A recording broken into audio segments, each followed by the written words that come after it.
Book 2, Chapter 15 of The Lancashire Witches. This recording is in the public domain. Reading by Andy Minter.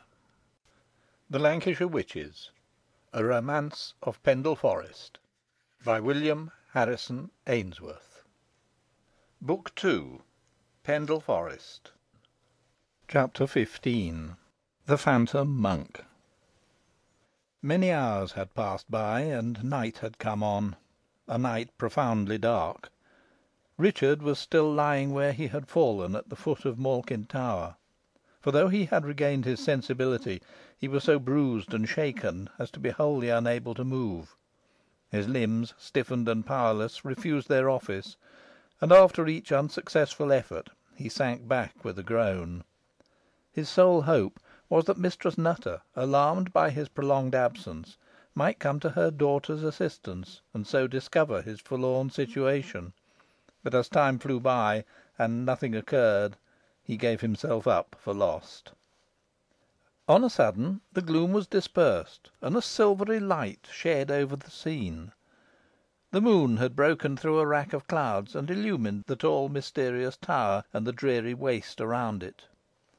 With the light, a ghostly figure near him became visible to Richard, which under other circumstances would have excited terror in his breast, but which now only filled him with wonder. It was that of a Cistercian monk. His vestments were old and faded, the visage white and corpse-like. Richard at once recognised the phantom he had seen in the banquet hall at the Abbey, and had afterwards so rashly followed to the conventual church. It touched him with its icy fingers, and a chillness like death shot through his heart. "Why dost thou trouble me thus, unhappy spirit?" said the young man. "Leave me, I adjure thee, and let me die in peace." "Thou wilt not die yet, Richard Assheton," returned the phantom, "and my intention is not to trouble thee, but to serve thee. Without my aid thou wouldst perish where thou liest, but I will raise thee up and set thee on thy way." "Wilt thou help me to liberate Alizon?" demanded Richard. "Do not concern thyself further about her," replied the phantom. "She must pass through an ordeal with which nothing human may interfere. If she escape it, you will meet again. If not, it will be better that thou shouldst be in thy grave than see her. Take this phial.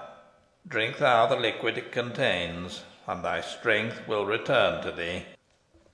"How do I know thou art not sent hither by Mother Demdike to tempt me?"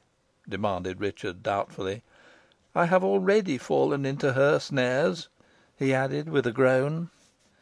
"I am Mother Demdike's enemy, and the appointed instrument of her punishment," replied the monk, in a tone that did not admit of question. "Drink, and fear nothing." Richard obeyed, and the next moment sprang to his feet. "Thou hast indeed restored me," he cried. "I would fain reach the secret entrance to the tower." "Attempt it not, I charge thee," cried the phantom, "but depart instantly for Pendle Hill." "Wherefore should I go thither?" demanded Richard. "Thou wilt learn anon," returned the monk. "I cannot tell thee more now. Dismount at the foot of the hill, and proceed to the beacon. Thou knowst it?" "I do," replied Richard. "There a fire was lighted which was meant to set all England in a blaze." "And which led many good men to destruction," said the monk, in a tone of indescribable sadness. "Alas for him who kindled it! The offence is not yet worked out. But depart without more delay, and look not back." As Richard hastened towards the spot where he had left Merlin, he fancied he was followed by the phantom, but, obedient to the instruction he received, he did not turn his head. As he mounted the horse, who neighed cheerily as he drew near, he found he was right in supposing the monk to be behind him, for he heard his voice calling out, "Linger not by the way. To the beacon, to the beacon."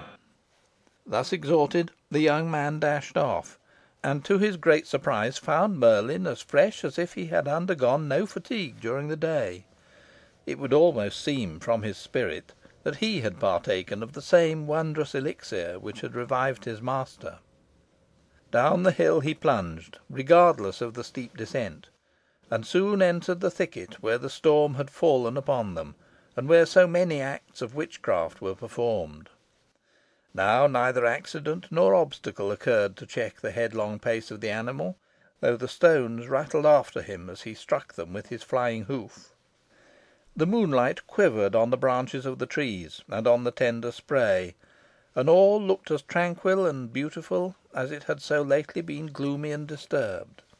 The wood was passed, and the last and steepest descent cleared. The little bridge was at hand, and beneath was Pendle Water, rushing over its rocky bed, and glittering like silver in the moon's rays. But here Richard had well nigh received a check.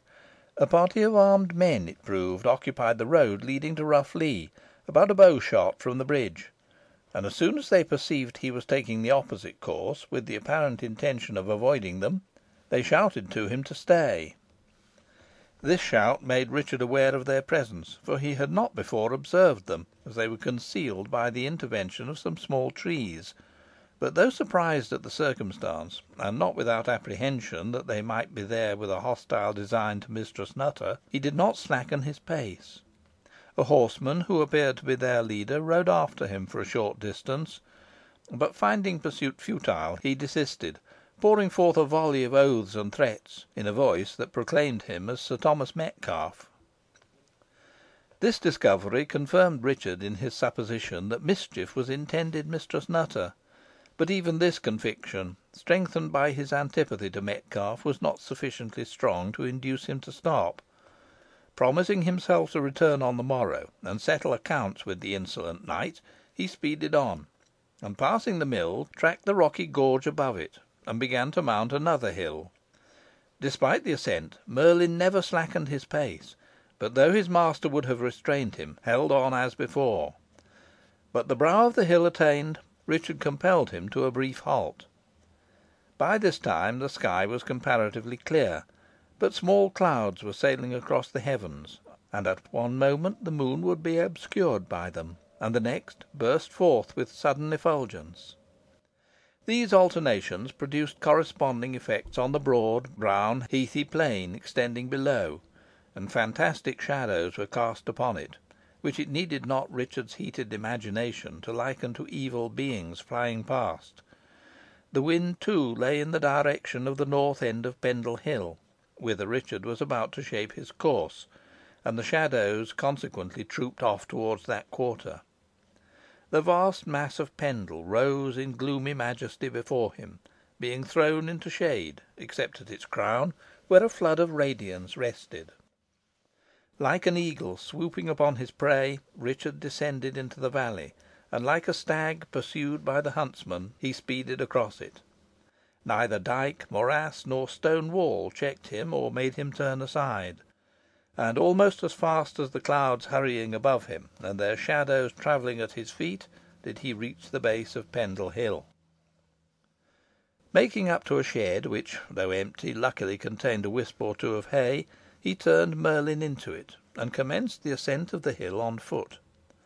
After attaining a considerable elevation, he looked down from the giddy heights upon the valley he had just traversed. A few huts, forming the little village of Barley, lay sleeping in the moonlight beneath him, while further off could be just discerned Goldshaw, with its embowered church. A line of thin vapour marked the course of Pendle Water, and thicker mists hovered over the mosses. The shadows were still passing over the plain. Pressing on, Richard soon came among the rocks protruding from the higher part of the hill, and as the path was here not more than a foot wide, rarely taken except by the sheep and their guardians, it was necessary to proceed with the utmost caution, as a single false step would have been fatal. After some toil, and not without considerable risk, he reached the summit of the hill. As he bounded over the springy turf, and inhaled the pure air of that exalted region, his spirits revived, and new elasticity was communicated to his limbs. He shaped his course near the edge of the hill, so that the extensive